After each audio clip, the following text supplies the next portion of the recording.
అందరికీ నమస్కారం అండి. బాచీరావు కుకింగ్ వీడియోకి వెల్కమ్ అండి. ఈరోజు మన వీడియోలో గోధుమలతోటి పాయసం తయారు చేసుకునే విధానము.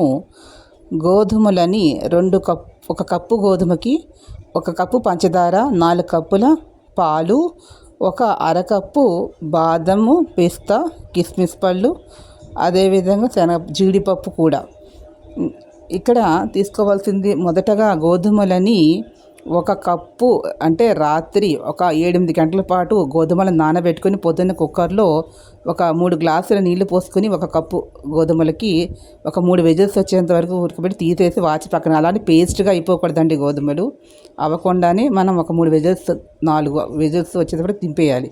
వాచి పక్కన పెట్టేసుకొని స్టవ్ మీద ఒక వెడల్పాటి గిన్నె తీసుకుని ఆ గిన్నెలో కానీ ఒక మూకుడికి అంతిస్తుంది. అందులో కొద్దిగా 4-5 స్పూన్లు నెయ్యి వేసి ముందర జీడిపప్పు, బాదం పప్పు, పిస్తా, కిస్మిస్ అన్నీ కూడా ఒకదానితో బాగా వేయించి దాంట్లోనే మనం ఈ ఉడకబెట్టిన గోధుమలు కూడా వేసేసి అందులో ఒక 2 గ్లాసుల నీళ్లు పోసి కొద్దిగా ఒక 10 నిమిషాలు ఉడికిన తర్వాత అప్పుడు 2 గ్లాసుల పాలు పోసి మళ్ళీ 10 నిమిషాలు అయిన తర్వాత మళ్ళీ 2 గ్లాసుల పాలు పోసిన తర్వాత చివరిగా బాగా ఉడికిపోయిన తర్వాత బెల్లం వేసేసి దింపే ముందర ఇలాచీ పౌడర్ వేసుకొని మనం వేయించి పెట్టుకున్నటువంటివి ఇవన్నీ దాంట్లోనే ఉన్నాయి కదండి. అవన్నీ కూడా అందులో బాగా ఉడికిపోయి ఉంటాయి. అది మీ గోధుమ పాయసం రెడీ అయిపోయిందండి.